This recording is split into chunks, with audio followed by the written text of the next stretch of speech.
Hey everyone, I'm Rachel, And I'm Jen, and welcome to Devilish Bookworms, the podcast. where we read and review books and release episodes every Tuesday. This week we have Phantasma by Kaylie Smith. Yay! As her mother's oldest daughter, Ophelia Grimm has always known it would be her job to take over the family legacy of necromancer for hire in New Orleans when her mother died. Unfortunately for Ophelia, that day comes decades too soon. Inheriting immense power as well as massive debt she didn't know they had, Ophelia isn't prepared for what comes next. When her sister Genevieve runs away in pursuit of Phantasma's grand prize, Ophelia is on a quest to save not only her sister, but their mother's entire legacy. Will the handsome ghost she meets along the way be able to help her? Or will he drag her down into Phantasma's world of danger and sin forever? Dun dun dun Dun, dun. dun dun. Some trigger warnings that you will find in this book are gore, torture, death, blood, death of a family member, suicide, depression, corpses, assault, OCD, intrusive thoughts, self-harm, and compulsions. So, Jen, I want to talk about real quick um, the immense OCD representation that is in this book. Oof, yes. Seriously. And Throughout this it's, entire book. yes, and it's not a matter of like, it's not, oh my God, this counter, like a little speck of dust in it, I have to clean it, or like, no, this is the main character, Ophelia, has an internal dialogue, and it's stuff like, you have to run. If you don't run and get to the house in 5 seconds, then your whole family is gonna die. Run, and then it's like this whole internal voice. I It was fantastic. Like it was hard and it was rough and it was like scary and it was, unnerving, but man, it was impactful. Yeah. So it actually reminded me of like As Good as It Gets. I don't know if you've ever seen the movie with Helen Hunt. and Jack Nicholson, yes. Yeah, and the dog. Oh, yes, it was so good. But in the movie, Jack Nicholson, he has to lock the door 3 times. Well, Ophelia has to tap something like the wall or her necklace 3 times. And like, I absolutely love that. But it, like, the way she did it, it was like, it was well placed because it helped also decrease her anxiety, which, you know, kudos to her to have something to kind of be able to bring her back to zero just by doing something simple like just tapping 1, 2, 3. That's it. Yeah, but it happened. I mean, the OCD, the compulsions happened when she was feeling like uncomfortable or nervous or scared or worried. Whenever she was like having any Hmm. heightened negative emotion, she just went into a full-blown spiral. And then it was like, okay, if you don't tap 3 times, then XYZ is gonna happen. I love how it was always something like extremely dangerous or perilous, or because it was always like your family's gonna die or you're gonna die or he's gonna get you, and it's like, oh my God. I know. And she tried to. There were times where she was like, just ignore it, just ignore it, just ignore it. And then it was like, nope, can't ignore it. You know what I thought was crazy? Well, it not crazy, but like I normally don't like repetition because I think that repetition sometimes is done when it's unnecessary. Like, don't tell me 60 different times that it's cold. Like, you can tell me in a few different ways that it's cold and pepper it in throughout if you word it differently. But the compulsions, like her inner voice, that repetition I thought was perfectly done. It was like to the point where you were like, there was a point, I don't know if it happened to you, but I was like, oh God, her voice is gonna pop up.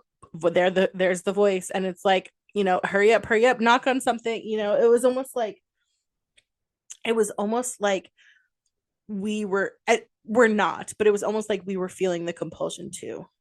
Because it was the panic and the stress and the intensity was written so well. Mm-hmm. Absolutely. I 100% agree with that.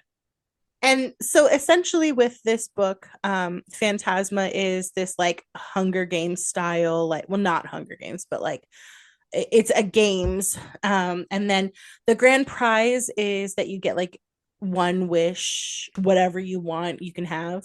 And so a ton of people enter the games, but if you don't win and you don't forfeit, like, you could die, and a lot of people do die. So like there's heavy,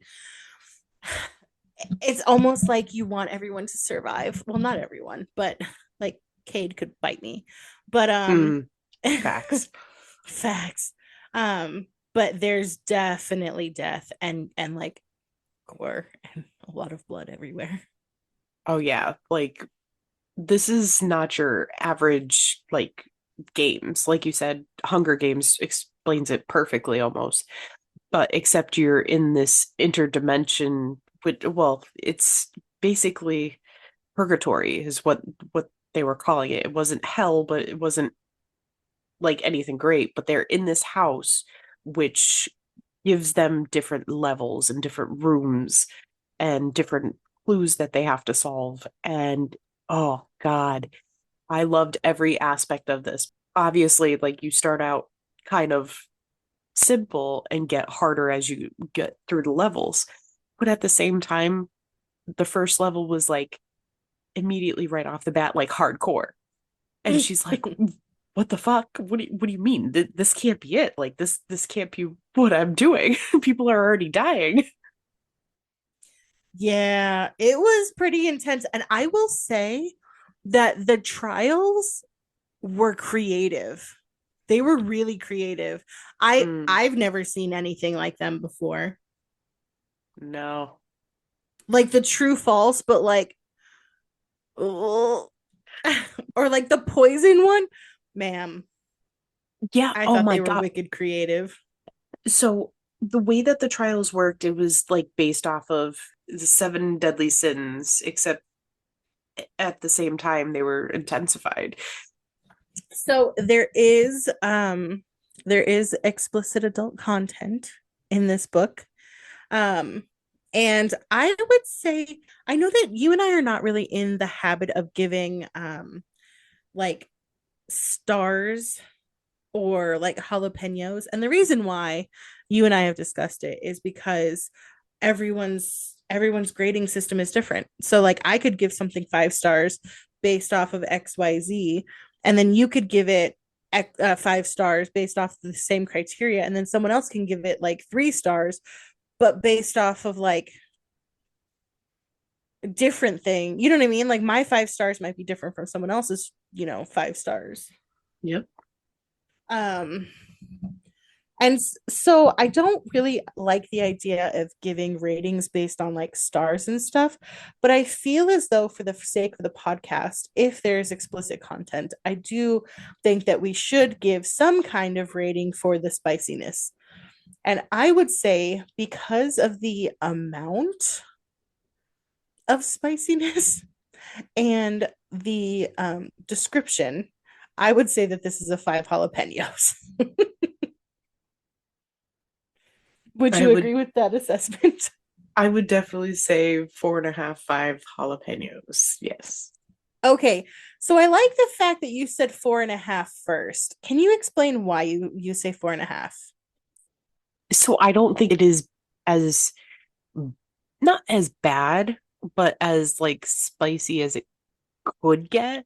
But it was pretty fucking up there. Right. Like there's a certain book that like I reference basically Mm-hmm. like that is like the spiciest book I've ever read, and it's like you can't get spicier than that as far as I'm concerned. So it's like this one isn't quite there, but it's pretty fucking close. So this is the exact problem that I have with rating stuff. Okay, so I was gonna rate this one as a 4. But then the second time, so I listened to this book and I listened to it twice, and then I was gonna rate it 4 jalapenos. Um, but with how much is in there, and I've read stuff that was like more like descriptive or like more happened or like, but I think there was some kind of someone posted on Threads, I think, where it was like a spice meter and it was like a generic like meter to go off of, and it was like, oh, if the content happens more than like 5 times in the book, then it's, like you could consider it um 5 jalapenos. But I don't know, Hmm. that this conundrum right here is exactly why, because it's like, is it because it's not dark that I don't consider it as intense as other books, or is it because, like, you know what I mean?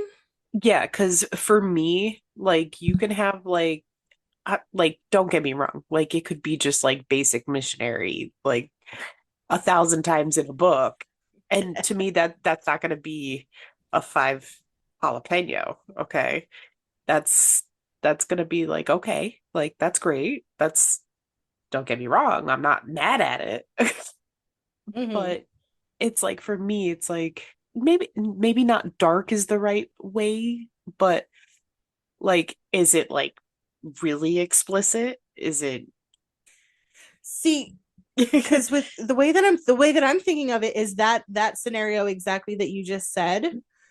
What if it was wicked descriptive? yeah. You know what I mean? Like, depending on how it's written. So we're gonna go. I think what we should do, in terms of rating the jalapeno system, is go with our gut. Like, have Yes. have I read spice, like, more intense things? Sure. But I would definitely say this is up there. So I like your 4.5/5. It's definitely spicy.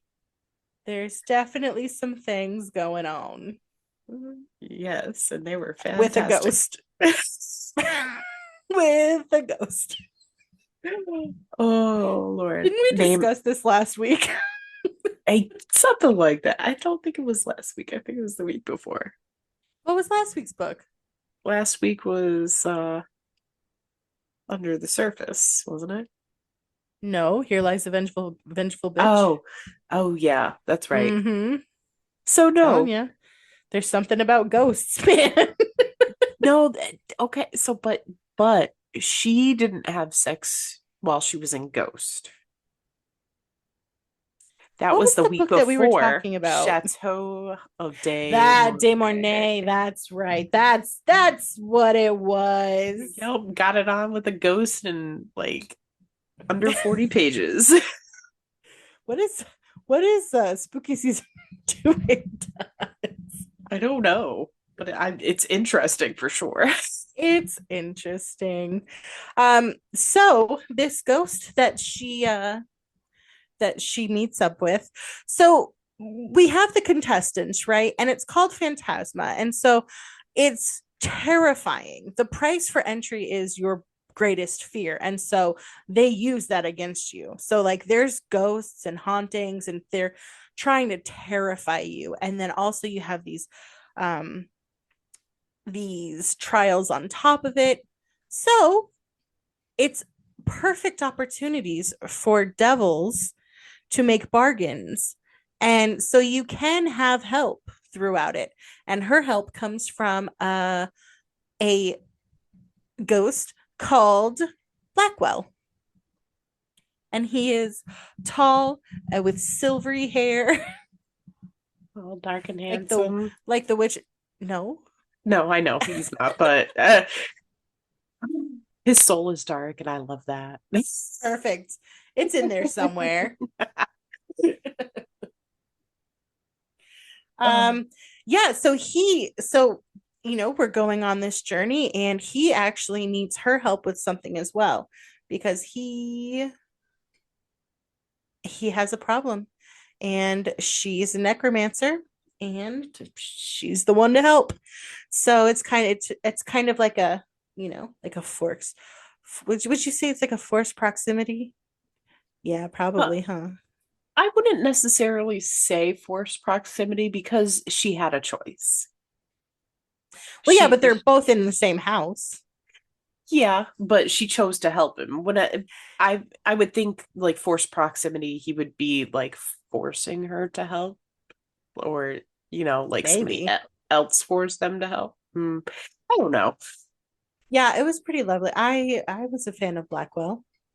Yeah. Oh my God. He was quite the charmer. Um, Yeah, I that have charisma, man. yeah, I have like no bad words about Blackwell at all. No, and this was a he falls first, I think. Would you say he falls first? I think he kind of ooh, see, that's a tough one. Yeah. Mm, I mean, no spoilers, obviously, but like when we have a situation where we both know that the cardinal sin of the place is don't fall in love, and he's trying to get you to admit your emotions, you basically have my heart at that point. facts. I mean, but everything he really I feel like he did give it a valiant effort to kind of like push her away. Like a slight valiant effort. They both did their hardest. They both did what they could. Mm, they did do things the hardest. I Sorry. can't handle Yes. you. Sorry. I got caught um up thinking about some of what those the blood jalapenos. the blood scene. Uh, Bam, bam. All I could all I could think about was Eric Northman in True Blood when he's yes. covered in blood. Yeah. Oh my God. Yes, I remember that. That was such a great episode. Yeah.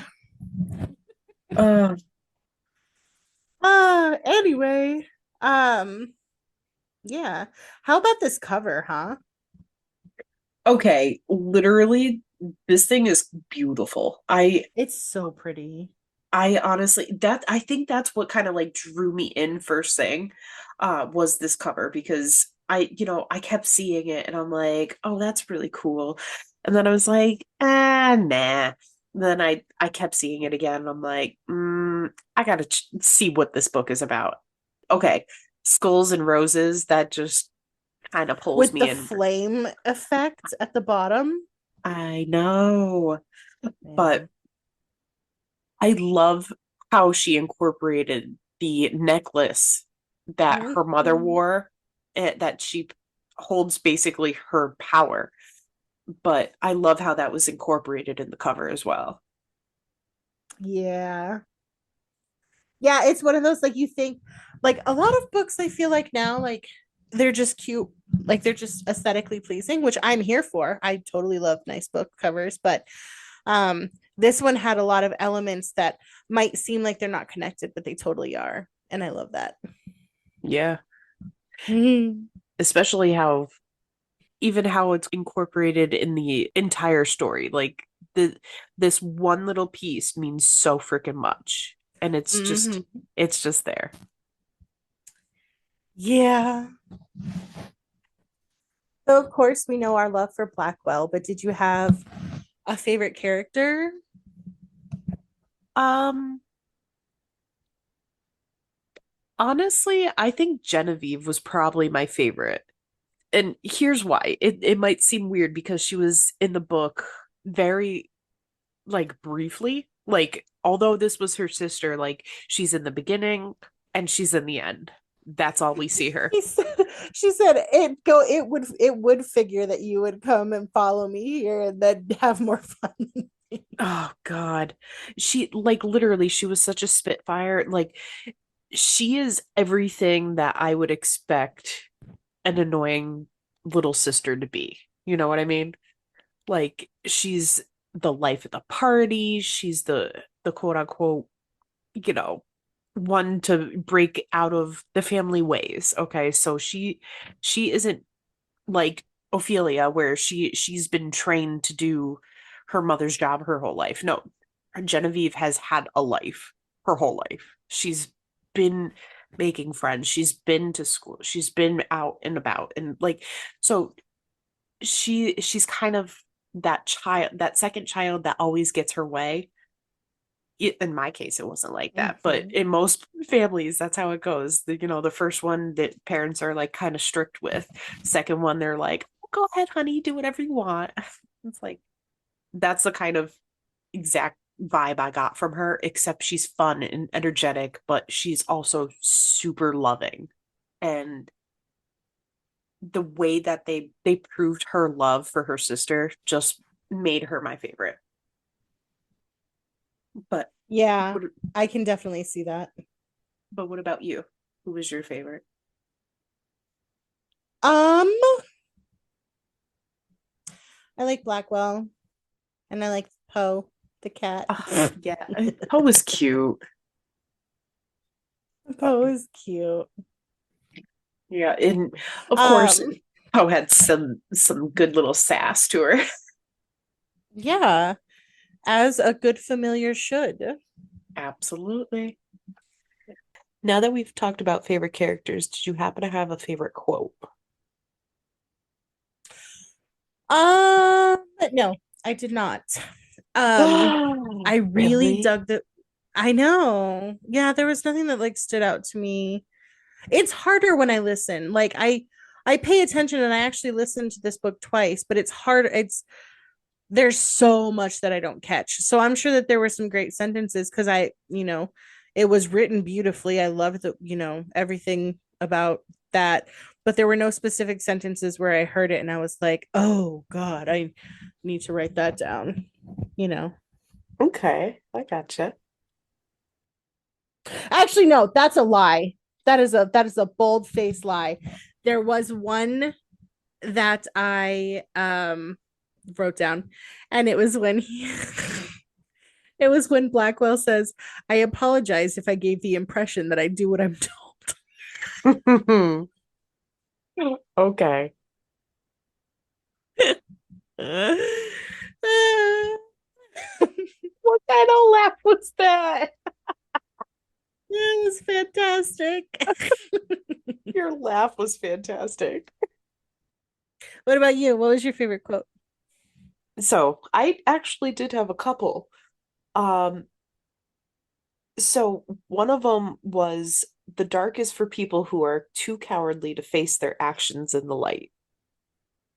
And I thought that was a really clever way to call out people for being untruthful and cowardly, like, because what's done in the Yeah. dark is always comes to the light, but it was a really good way to put that though.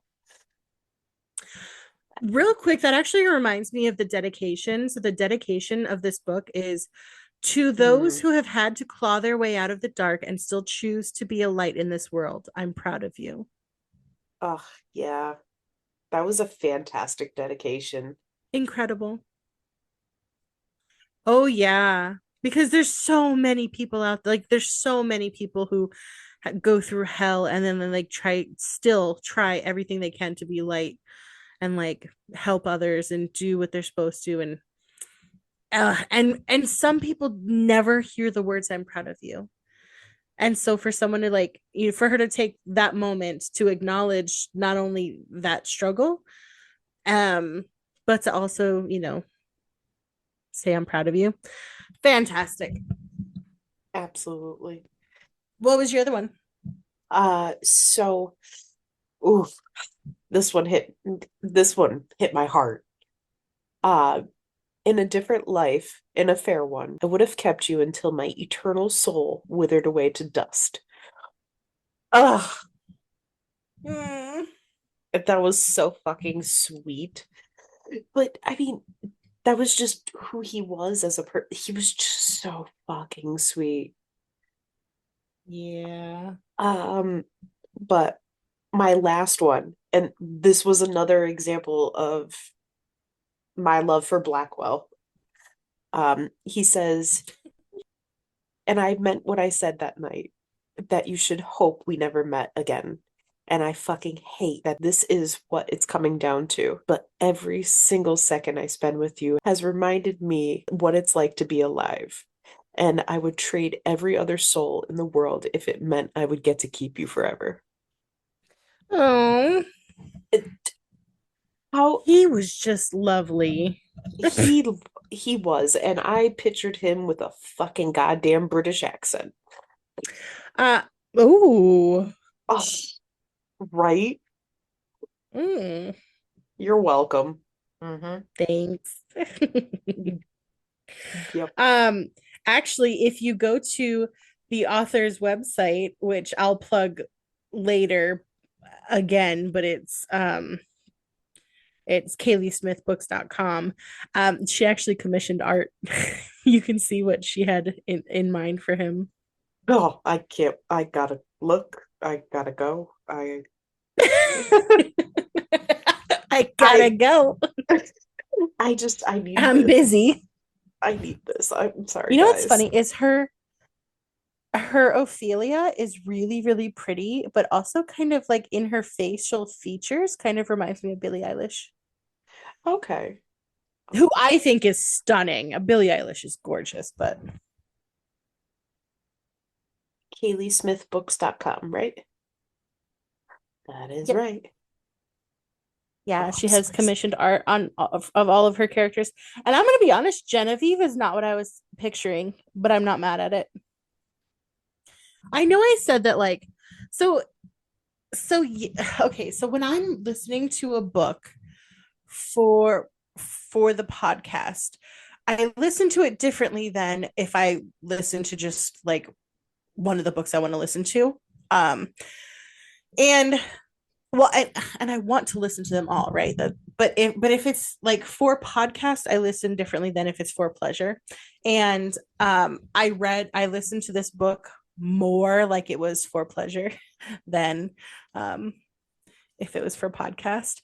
So that quote that you read, actually both of them really, but more specifically the one you just read, I do remember hearing that one and being like, oh snap.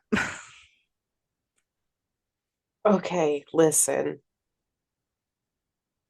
Did I you see it? like, yeah, I like, yeah. Mm-hmm. You're welcome. Did you scroll down more? Did you scroll Yeah, down more? yeah, I did. Did Yeah, I did. I, yeah, I saw that. Mm-hmm. Uh, you? Anyway, so Jen, what are your final thoughts on this book? And then also, like, are you planning on reading the next book? oh, I already have it. So yeah. Ooh, let me calm down for a second. So yes, 5 stars on this book. Like it's not easy to impress my brain, but this impressed my brain very much so. And I already It have, ain't easy being cheesy. oh jeez. Uh, but I also have Enchantra in my wish list. And I'm literally thinking about putting it in my calendar so I know the day that it comes out to go run and get it. April 8th, 2025. Uh-huh. Yeah. Because I need this book. I need this book. No, I agree. I really enjoyed this book as well. There was so much to it, and it's almost like you could read it as a standalone, but like also you want more because there were for sure moments or things that were brought up where it was like, oh, there's more to that story. I have questions now. I Hmm. really dug it. I liked the characters. I liked the main character, and her, you know, struggle with herself and her compulsions. I dug it. Yeah, honestly, like I there was not very many parts that I didn't like to this story. The biggest thing I didn't like was Cade. I mean, he was just Ugh. douche.